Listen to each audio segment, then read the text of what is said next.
The NFL has been getting a lot of internet pushback after disseminating what many feel is a controversial post all over their Twitter just a few days ago.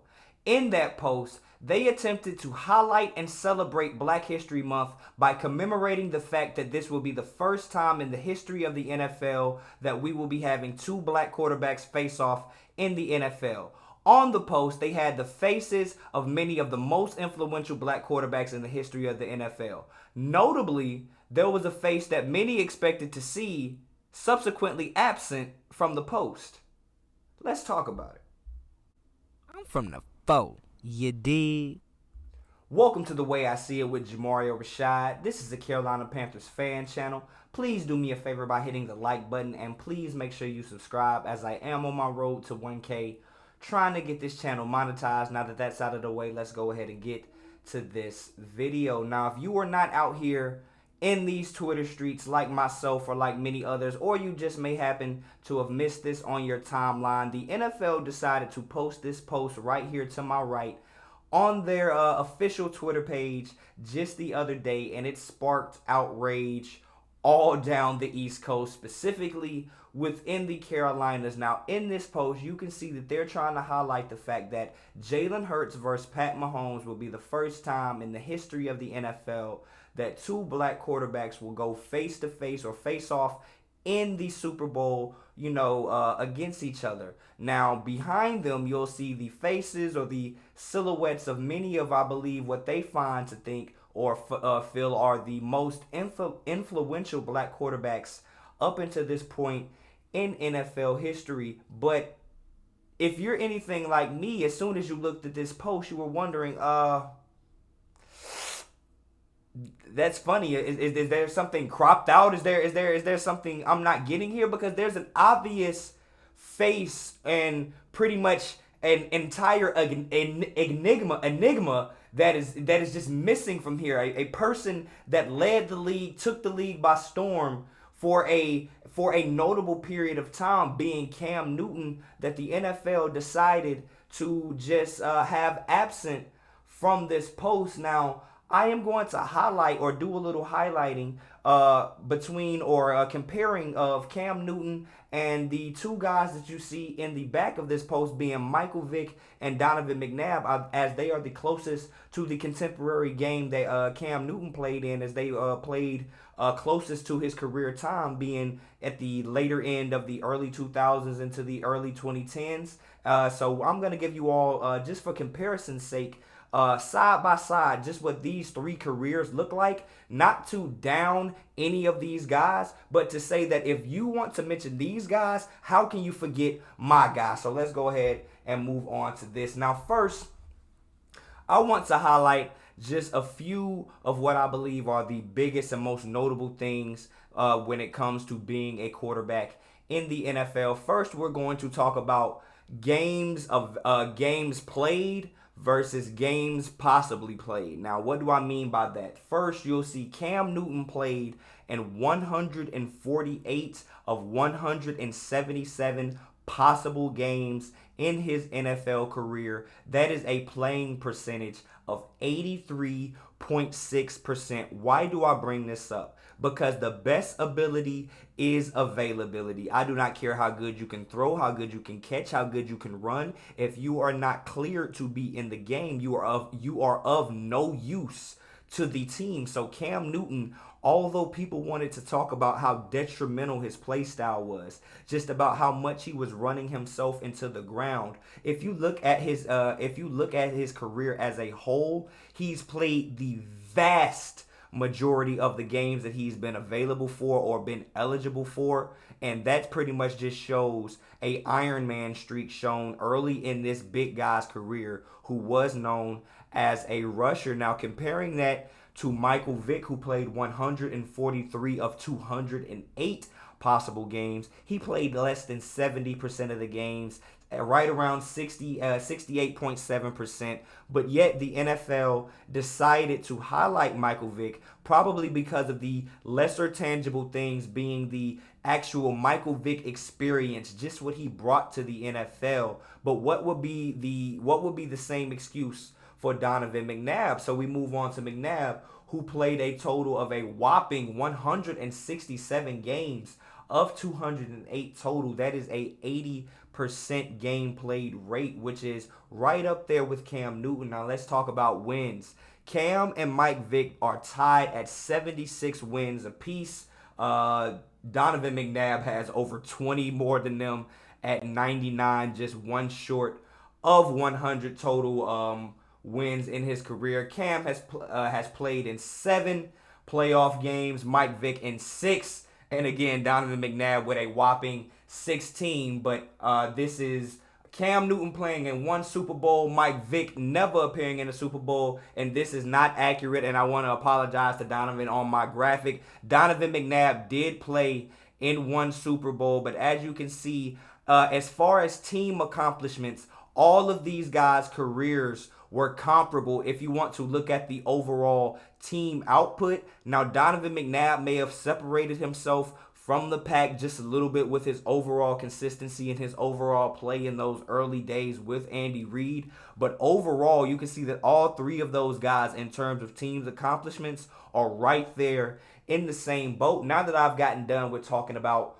what they've done with the team, let's go ahead and talk about what these guys were able to accomplish as individuals. And immediately you can see that Cam Newton undoubtedly is the most accomplished and the most decorated in terms of awards and accomplishments on a personal level of these 3 excellent players that I'm highlighting right now. Cam Newton being the Offensive Rookie of the Year, a 3-time Pro Bowler, a 1-time All-Pro, a Offensive Player of the Year, as well as an MVP, just completely dwarfs anything that these other 2 guys were able to do on an individual level. Mike Vick, although he had more Pro Bowls with Cam with 4 and Donovan McNabb with 6, neither one of those guys were the Offensive Rookie of the Year. Neither one of those guys had an MVP, and neither one of those guys, shockingly, was an Offensive Player of the Year. So in terms of just being a singular force, Cam Newton was the guy, and he was not playing with Terrell Owens, similar to what we had Donovan McNabb doing. Now we need to move on to this next thing I want to highlight. Now, I want to go back and talk about the fact that Jalen Hurts is one of the guys that we originally highlighted in that post from the NFL earlier. And one of the most shocking things that came out that I saw a lot of my Twitter followers talking about was the fact that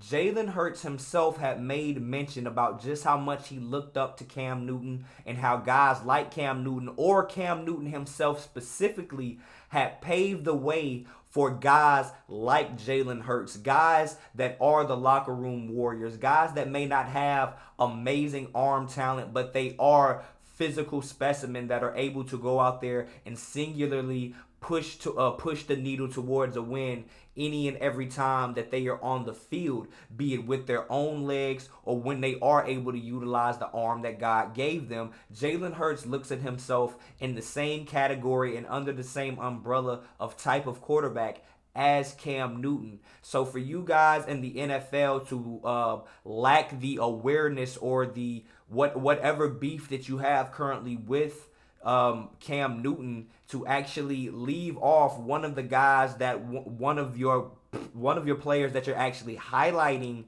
says he looked at as pretty much as a mentor, that's negligent on your part, and that shows somewhat of an agenda, because I don't really understand in what way would you all not, in what way would the NFL not want to highlight Cam Newton as well, simply because we're doing it through the context of this being Black History Month, through the context or through the lens of this being 2 black quarterbacks for the first time. Well, let's talk about some of the other notable flexes that my guy Cameron Jarrell has that you all seem to just think are somewhat insignificant. Now, he is the first quarterback to win the first black quarterback to win a solo MVP. Now, what do I mean by that? Now, back in 2003, Steve McNair won the NFL MVP award, but it was not by himself. He was co-MVP with Peyton Manning, who was, I think, on his third go around getting the award at that point, and they still weren't even willing to just give it over to McNair for 1 year. So he was a co-MVP. Cam Newton was the singular guy that was highlighted up there on the on the stage with the award. He did it himself. Now, on top of just winning that singular MVP award, Cam Newton is the first black quarterback the first black quarterback ever to win the honor of MVP as well as Offensive Player of the Year in the same exact year. Now, I mentioned that he had accomplished both these things in an earlier point, but now I have to highlight that he did all of these things, that he was so dominant that he won both of these awards in the same year. For context, in the last 3 decades, the last 30 years, the only quarterbacks that were able to actually do that, Peyton Manning, Tom Brady, and Steve Young. That's it. Those are the only 3 that were able to be the MVP as well as the Offensive Player of the Year, and then comes Cam Newton. So that should just show you just how special Cam is in this rarefied era that I'm able to mention his name in, that he's even able to be seen in the same category as some of these Pantheon greats in the NFL. Now, notably, Cam Newton still currently holds the record for the most rushing quarterbacks by most rushing touchdowns by any quarterback in the history of the NFL, with 75, which is more than double of what the next person has, or close to double of what the next QB on the list has. Moreover, he has the second most rushing yards by a quarterback in the history of the NFL, with 5,628, only second to Michael Vick. And let us not forget, this is a very, very, very important point. Let us not forget that before the Gritty, we had the Dab. I dare y'all to act as if Cam Newton and that MVP year and his dance moves and him dabbing all over the defense wasn't just as contagious as what we've seen from the Gritty. So that speaks to his cultural impact, not only on the community, but on the NFL, because everybody knew Cam Newton for doing his dance, and guess what? Everybody did they dance just like Cam. So with that being said, man, those are my points, and that was pretty much my video and my reasoning and my non-understanding for why the NFL would choose to neglect to put my mans on this highlight for such a monumental event, being this NFL Super Bowl. Why would you not want to commemorate it with one of your most recent great NFL QBs? Man, I really don't understand it. But with that being said, man, I'm Jamario Rashad. This is the way I see it. You all make sure you leave your comments about this video down below. And I'm out. Peace.